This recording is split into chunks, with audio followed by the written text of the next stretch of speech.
દર્શક મિત્રો, હું છું પરમાર અનિશા. તમે જોઈ રહ્યા છો લોક સામના ન્યૂઝ. તો જોઈએ આજના સમાચાર અમરેલીથી અમારા રિપોર્ટર દિનેશ દાદલ સાથે. અમરેલી જિલ્લાના મોટા આકડિયા ગામે ખનિજ માફિયાઓની દાદાગીરીનો ગંભીર મામલો સામે આવ્યો છે.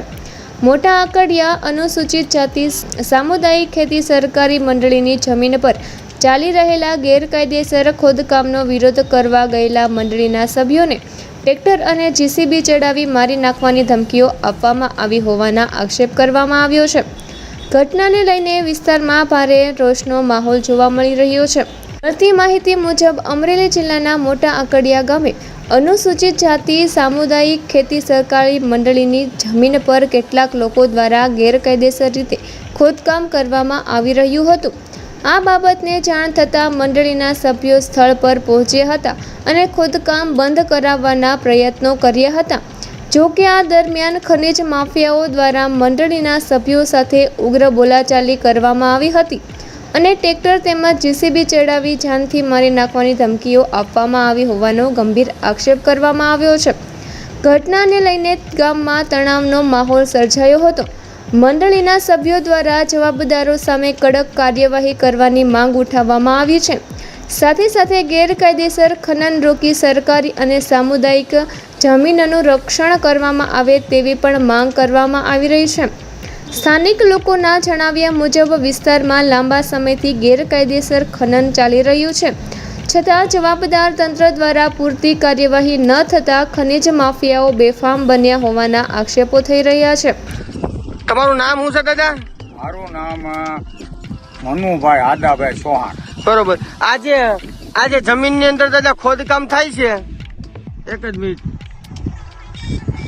આ દાદા જે ખોદકામ થાય છે એ જમીન કોની છે?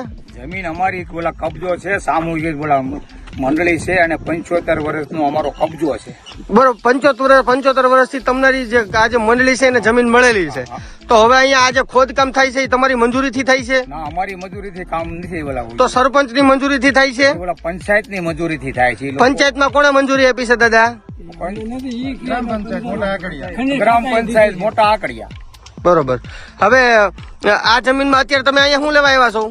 અમે આ ઓલા ખોદકામ અટકાવવા માટે, અમારું કોઈ સાંભળતા નથી. તો તમે ખોદકામ અટકાવવા ગયા તો તમને એ લોકોએ શું કીધું?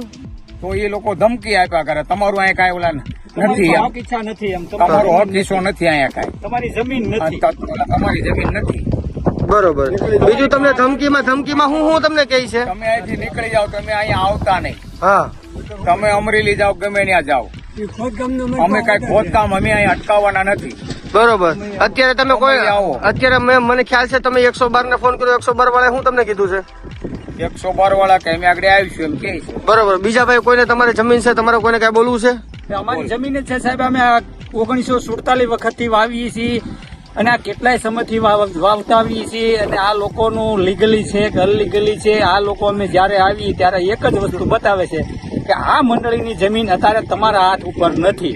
બરોબર. ખરેખર અમને ઘણી બાબતથી અમને પટ્ટા મળતા, પેલા 20 વર્ષની શરતમાં મળતા, 10 વર્ષની શરતમાં મળતા, પછી એમાંથી 5 વર્ષમાં કર્યા, એમાંથી 2 વર્ષમાં કર્યા અને છેલ્લા 2013 પછી અમને જે કાંઈ કારણોસર કોઈ પણ વસ્તુનો અમને આમાં સપોર્ટ કે પટ્ટો અમને આપેલો નથી સરકારે. એટલે આ લોકો એની અનલીગલી કરતા હોય કે લીગલી કરતા હોય, જે કાંઈ કરતા હોય એના હિસાબે આ લોકો અત્યારે ધોમ ધોકાર અનલીગલી આમાં કેટલા ટ્રેક્ટરો, કેટલા જીસીબી બધું આમાં હાલે છે સાહેબ. એટલે હવે અમારે શું કરવું? અમારી રોજી રોટી છે આમાં અંદાજિત અમારી 50 થી 60 ઘર પરિવારની આમાં અમારી રોજી રોટી છે. હવે જે કાંઈ સરકારને આની માટે નિર્ણય લેવો હોય અમને આમાં સારા પગલા લે અને અમને આમાં સુવિધા આપે અને અમારી માટે દયા ભાવ રાખે, બસ બીજું કાંઈ. એ લોકો અહીંયા અમારા જે સભ્યો આવે, જે જમીવાળા બધા આવે ઉભા રહે, એ લોકો એવી ધમકી આપે છે કે અમે ઓલા ટ્રેક્ટરની છે કે જેસીબી ની છે, તમને અમે ઓલા કસરી નાખીશું. એવો બધો કબજો બળવાન કરે છે. બરોબર. કાંઈ વાંધો નહીં. જોઈ છે આપણે દાદા, હમણાં તમે 112 ને પોલીસને બોલાવી છે ને, જોઈ કેવા તમને કસરે છે. તો ફરી મળીશું એક નવા સમાચાર સાથે. ત્યાં સુધી જોતા રહો લોક સામના ન્યૂઝ.